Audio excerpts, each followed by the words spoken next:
আসসালামু আলাইকুম সবাইকে সবাইকে বৃষ্টির দিনের শুভেচ্ছা। বৃষ্টির দিন কার কার ভালো লাগে?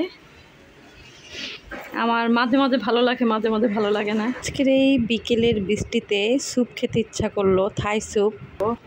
এর জন্য থাই পাতা নিতে আসছি। এই যে আমার থাই গাছ, এই যে আমার থাই গাছ। এখন এখান থেকে থাই পাতা নিব।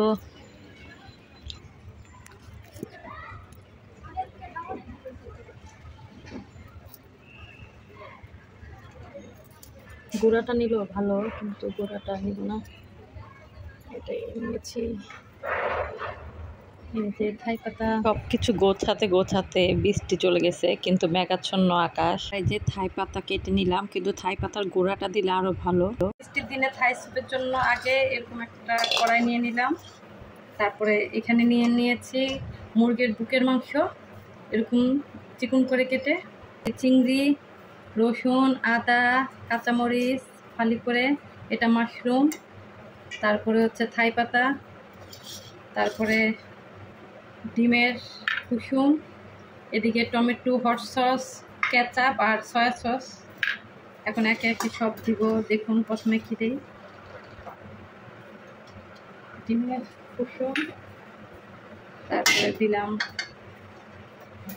এক পাশে মুরগির বুকের মাংস, তারপরে চিংড়ি মাছ, মরিচ, মাশরুম, রসুন, আদা, থাই পাতা, তারপরে দেবো এই যে 3 রকমের sauce, tomato ketchup, tomato hot sauce আর সয়া সস। তারপরে দিব লবণটা পরিমাণ মতো, লাগলে পরে দেওয়া যাবে, কারণ সয়া সসে লবণ থাকে, এর জন্য বেশি দেওয়া হলো না। তারপরে অল্প একটু মরিচের গুঁড়া, অল্প একটু, বেশি না।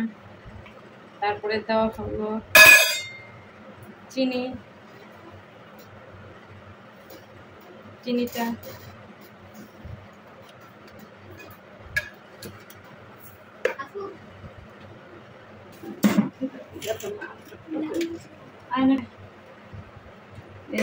এটা হচ্ছে কর্নফ্লাওয়ার, এটাও ঢেলে দিলাম।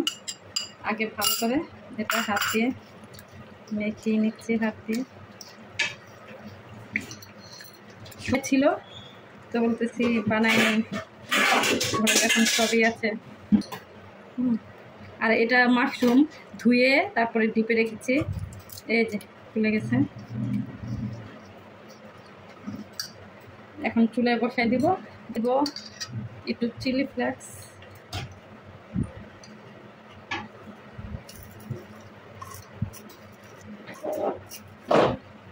থাক বাচ্চারা খাবে, একটু কম দিচ্ছি, লাগলে আবার নিয়ে নেওয়া যাবে। এখন পানি দিয়ে চুলায় বসাই দিব। তো আমরা 4 জন, ওই অনুযায়ী পানি দিব, কিন্তু আমি ওই বুঝে দিব, বেশি না, 2.5 কাপের মতো দিব। 2.5 কাপ দিয়ে দিলাম।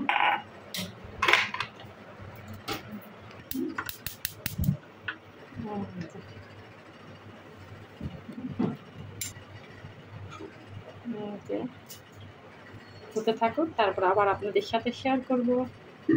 A few moments later. গোলমরিচ আর এই যে এখন লেবু আছে না, লেবুটা এখন দিয়ে দিব।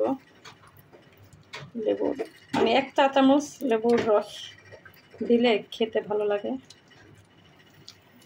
যারা পছন্দ করবে না স্কিপ করলেও চলবে। আর লেবু না থাকলে আপনাদের বাসায় হোয়াইট ভিনেগার অথবা সিরকা থাকলে 1 চামচ দিয়ে দিলে হবে, লেবুর কাজ করবে।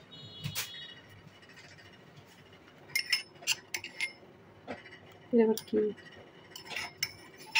গোলমরিচের গুঁড়া বেশি দিলাম না, নাহলে আবার ঝাল লাগবে।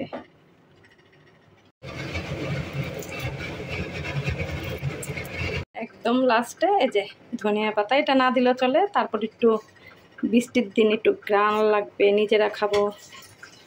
আর যারা ধনিয়া পাতা পছন্দ করেন না, না দিলেও চলবে। হয়ে গেছে আমার মজাদার থাই স্যুপ, ঝাল ঝাল থাই স্যুপ বৃষ্টির দিনে। আমি দেখি যদি আমি এখানে হাঁসের ডিমটা দেওয়া হইতো তাহলে আর একটু মানে হলুদ কালার আসতো। তো আমি মানে ফার্মের ডিম দেওয়াতে হয়তো একটু ইয়েলোটা কম হয়েছে, তারপরেও খাওয়া যাবে ইনশাল্লাহ। একটু টেস্ট করে দেখছি, আলহামদুলিল্লাহ মজাই হয়েছে। এখন বাসার সবাই খেয়ে দেখবে কেমন হয়েছে। ধরে নিয়ে আসছি টেবিলে, কারণ পাতিলটা আমার চাইনিজ পাতিলেই। আর এই যে এখন এখানে পারবো ভিনেগার দিয়ে মরিচ, একটু ছবি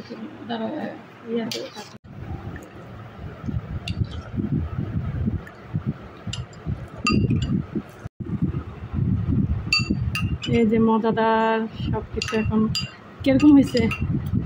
হ্যাঁ আলহামদুলিল্লাহ। আর কেমন লাগতেছে তোমার ঘরে বানানো স্যুপ খেতে? মজা মজা। আজকের এই বৃষ্টির দিনে আমার থাই স্যুপ বানানো রেসিপিটা আপনাদের কাছে যদি একটু হলেও ভালো লেগে থাকে তাহলে অবশ্যই একটা লাইক দিবেন, আর বানিয়ে অবশ্যই কমেন্টে লিখবেন কেমন হয়েছে। ইনশাল্লাহ ভালো লাগবে। তো ভালো থাকবেন, সুস্থ থাকবেন। আসসালামু আলাইকুম।